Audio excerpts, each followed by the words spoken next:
Spotlight कार्यक्रम की अगली कड़ी में हम बात करेंगे स्वदेशी की। स्वदेशी की अवधारणा कोई नई नहीं है।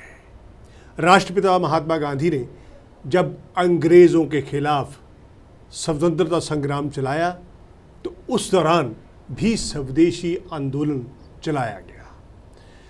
अंग्रेज़ों द्वारा तैयार किए गए कपड़ों को होली जलाई गई। जो स्वदेशी की अवधारणा है वो उसका ताल्लुक जो है वो देश को अब आत्मनिर्भर भारत बनाने की ओर है। कोरोना काल के दौरान प्रधानमंत्री नरेंद्र मोदी ने भी कहा था कि लोकल को वोकल बनाइए। उनका अर्थ यही था कि हमें स्वदेशी की ओर ध्यान देना होगा, स्वदेशी को अपनाना होगा। इसी विषय पर बातचीत करने के लिए हमारे स्टूडियो में मौजूद हैं सत्यवान गर्ग जी। सत्यवान जी, आपका स्टूडियो में आने के लिए बहुत बहुत स्वागत है। धन्यवाद आपका। मैं बता दूं, सत्यवान गर्ग जी स्वदेशी जागरण मंच उत्तरी विभाग के संयोजक हैं और स्वदेशी स्वावलंबन अभियान समिति दिल्ली के प्रमुख हैं। तो सत्यवान जी, मेरा पहला सवाल है आपसे कि स्वदेशी की जो अवधारणा है वो तो बहुत प्राचीन है जी, क्योंकि जब वैश्विक गतिविधियां बढ़ती हैं, मतलब दो देश आपस में व्यापार करते हैं, तो उनका माल हमारे यहाँ आता है, हमारा माल उनके यहाँ आता है। लेकिन विडंबना यह रही कि चीन का माल से हमारे बाजार पट गए और हमारी अपनी जो स्मॉल स्कॉटेज की छोटी इंडस्ट्री थी वो उसको नुकसान हुआ। यानी कि व्यापार का अंतर है। अब इस समय स्वदेशी की अवधारणा को कैसे आप देखते हैं? कोरोना काल के समय हम देखेंगे जहां पूरे विश्व भर में स्वास्थ्य संबंधी संकट आया है, उसके साथ साथ आर्थिक चुनौतियां भी आई हैं जी। आर्थिक चुनौतियों में भारत आत्मनिर्भर कैसे बने, कुछ उदाहरण हमारे समक्ष आए भी हैं जो इस कोरोना काल में हमारे देश में, जैसे हम देखेंगे कि पीपीई किट पहले बिल्कुल नहीं बनती थी जी। मास्क पहले बिल्कुल ना के बराबर हमारे यहाँ बनता था। कोरोना काल के इस जो लॉकडाउन के पीरियड में हम देखेंगे लगभग 8,000 करोड़ की ये इंडस्ट्री शुरू हो गई है। इस प्रकार अनेकों उदाहरण हैं जो देखेंगे हम। कोरोना काल के समय में भी जब पूरे देश में लॉकडाउन था, लगभग 2-2.5 महीने का जो लॉकडाउन चला, उसी के दौरान अनेकों इंडस्ट्रीज़ जैसे जैसे हमें आवश्यकता पड़ी खड़ी हो गई। उसके दौरान कोई भी विदेशी कंपनी आप देखेंगे अपने यहाँ कोई भी सेवा कार्य में नहीं आई। जितने हमारे छोटे छोटे दुकानदार थे, जो छोटे उद्योगपति थे, उन सबों ने मोर्चा संभाला और हम सबको अपने ज़रूरत के सामान की पूर्ति की। इसी प्रकार अगर हम देखेंगे विदेशी कंपनियां जो भारत से लाभ कमा करके बाहर चली जाती हैं, लेकिन कोरोना के समय में कोई भी कंपनी हमारे इस विपत्ति के समय में मदद के आगे नहीं आई है।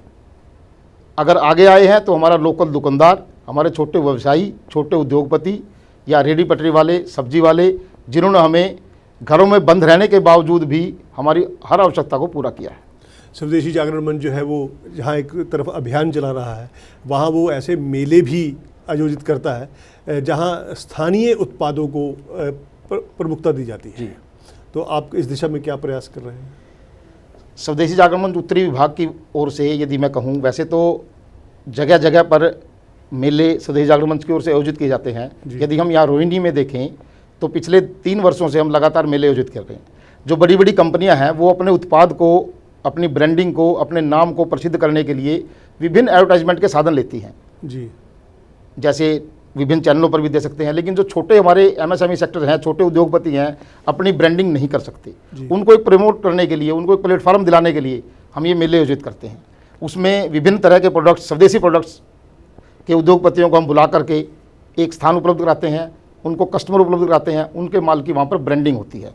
और साथ ही साथ मंच से उनको अपना संदेश देने के लिए भी हम प्रेरित करते हैं, वो अपना प्रोडक्ट्स के बारे में संदेश भी देते हैं। उसके बाद जो लोकल में जो प्रोडक्ट्स, मान लो बाहर से आया कोई व्यक्ति, लोकल में बेचने के लिए उसका हम साधन वहाँ उपलब्ध कराते हैं। कोई एजेंसी दिलवा दी किसी को, या किसी को उसके प्रोडक्ट्स के सामान रखवा दिया वहाँ, जैसे उसके पास ऑर्डर आएगा वहाँ से वो बेच सकता है। जब वैश्विक स्तर पर जब व्यापार बढ़ता है, ये बात अलग है कि कहीं व्यापार उतार चढ़ाव होता है, क्या 100% स्वदेशी को अपनाया जा सकता है आज की वैश्विक परिस्थितियों को देखते हो? नहीं, 100% देखो, अगर मान लो कोई घर में वृद्ध बीमार है, डॉक्टर ने कह दिया कि इसको इंजेक्शन ये लगना है, वो इंजेक्शन विदेशी कंपनी का है, तो हमें लगवाना ही पड़ेगा। इसके लिए हम कहते हैं कि चाहत से देसी ज़रूरत में स्वदेशी, मजबूरी में विदेशी, जी, इस मुहावरे का हम इसमें प्रयोग करते हैं।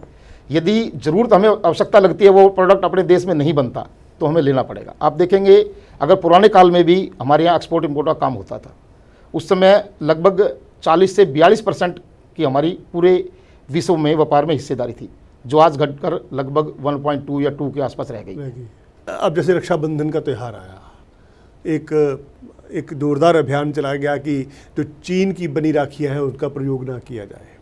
अब आगे दिवाली, दशहरा, खैर अब इस बार तो इतने भव्य स्तर पर आयोजन नहीं होगा, लेकिन कहीं ना कहीं तो इस ऐसे आंदोलन, ऐसे अभियान का कितना असर पड़ता है? देखो, स्वदेशी जागरण मंच अपने प्रारंभिक काल से लेकर के आज तक जन जागरण अभियान चलाता है जी। किसी भी विषय पर लेकर के आम जनता को जागरूक करता है। राखी के त्यौहार पे भी हमने सेवा भारती के माध्यम से अपनी बहनों को काम पर लगा करके विभिन्न स्तर पर राखियाँ बनवाई, और दुकानदारों से, अपने कार्यकर्ताओं से, अपने संगठन के दायित्ववान कार्यकर्ताओं से, आम पब्लिक से हमने ये अपील की, अब गुजारिश की कि आप इन राखियों को खरीदें, आप मौली का धागा बांधें, क्यों हम चाइना की राखी बांधें? त्यौहार हमारा, करोड़ों का व्यापार चीन का, इस बात का क्या लाभ है? ऐसे ही दिवाली के समय में हम काफ़ी समय से प्रयास करते हैं कि घरों पर लड़ियाँ ना लगे तो अपनी स्वदेशी लगे। हम पुराने काल में देखेंगे दिए जलाते थे, दिए से क्या था, कुम्हार को रोज़गार मिलेगा, उसका दिया बिकेगा, तेल बिकेगा, तेल वाले को रोज़गार मिलेगा, रुई बिकेगी, अपने किसान की रुई भी किसान को रोज़गार मिलेगा। इस प्रकार देश में अनेकों लोगों को रोज़गार मिलेगा। लेकिन लड़ी से क्या होगा, चाइना में सारा पैसा अपना चाइना चला जाएगा, चाइना का व्यापार बढ़ेगा, और अपने देश के जो उद्यमी हैं, बेरोज़गारी की समस्या बढ़ती चली जाएगी। अच्छा, कोरोना काल में सबसे ज़्यादा अगर प्रभावित हुआ तो वो MSME सेक्टर हुआ, क्योंकि वो उनका कम पूंजी होती है। जब पूंजी का प्रवाह रुका, यानी कि जब गतिविधियां ही ठप हो गई, माल बिका नहीं, माल का उत्पादन नहीं हुआ, तो MSME सेक्टर को आत्मनिर्भर बनाने के लिए स्वदेशी कितना सशक्त अभियान चला सकते हैं? देखिए, MSME सेक्टर में हम अपनी पूंजी, अपनी लागत, अपना रिस्क, सरकार से कोई हल्की फुल्की सहायता मिलती है, ज़्यादा सहायता इसको नहीं मिलती। एक्सपोर्ट के में भी ये देखेंगे तो 38% की इसकी भागीदारी है, और यदि हम रोज़गार में देखेंगे तो इसकी 40% से ऊपर की भागीदारी MSME सेक्टर की है। बड़ी कंपनियों को यदि हम देखेंगे तो 1 करोड़ की यदि पूंजी लगाएंगे तो 5 व्यक्तियों को वो सीधा रोज़गार देती है, और हमारा जो MSME सेक्टर है वो 1 करोड़ के पीछे 30 व्यक्तियों को रोज़गार देता है। स्वदेशी की शुरू से अवधारणा रही है स्वदेशी और विकेंद्रीकरण। काम का जितना छोटे छोटे हाथों में काम जाएगा उससे रोज़गार बढ़ेगा। आप यदि देखेंगे संस्कृत भाषा में बेरोज़गार नाम का शब्द ही नहीं है। हमारे यहाँ बेरोज़गारी नाम की कोई चीज़ नहीं थी। जब ग्राम आधारित व्यवस्था होती थी, अर्थव्यवस्था चलती थी, नाई नाई का काम करता था, कुम्हार कुम्हार का काम करता था, लोहार लोहार का काम करता था, सबको रोज़गार मिलता था। पूरा गांव अपने आप में एक आत्मनिर्भर था, उसको कहीं बाहर से कोई चीज़ें लाने की ज़रूरत नहीं पड़ती थी।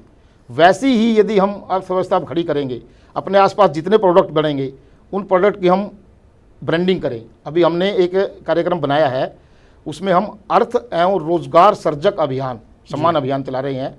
हमने यहाँ 13 अगस्त को नई दिल्ली में कार्यक्रम किया था, उसमें हमने 4 उद्योगपति बुलाए थे बड़े बड़े। एक अपने शिव नरेश स्पोर्ट्स वीर बनती है जी, शिव कुमार चौहान जी। दूसरा एक आयूर हर्बल के नाम से है, मनविंदर सिंह नारंग जी बुलाए थे उसमें। और एक बहन जी लाडो के नाम से मंजीत कौर जी हैं, साउथ दिल्ली में अपना बुटीक चलाती है। इस प्रकार का सम्मान समारोह का हमने कार्यक्रम 13 तारीख को शुरू किया था। अब ये हमारे 30 ज़िले बैठते हैं संघ की दृष्टि से पूरी दिल्ली में।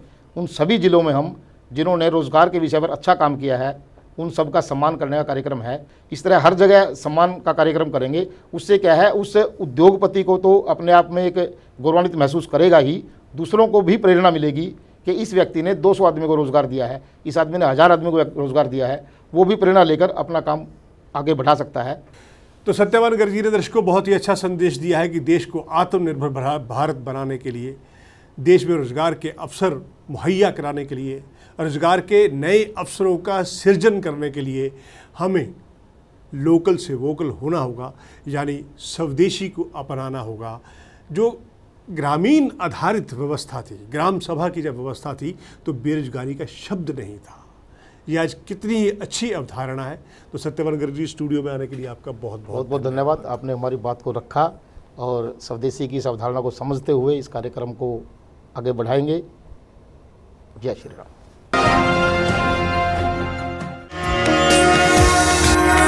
संत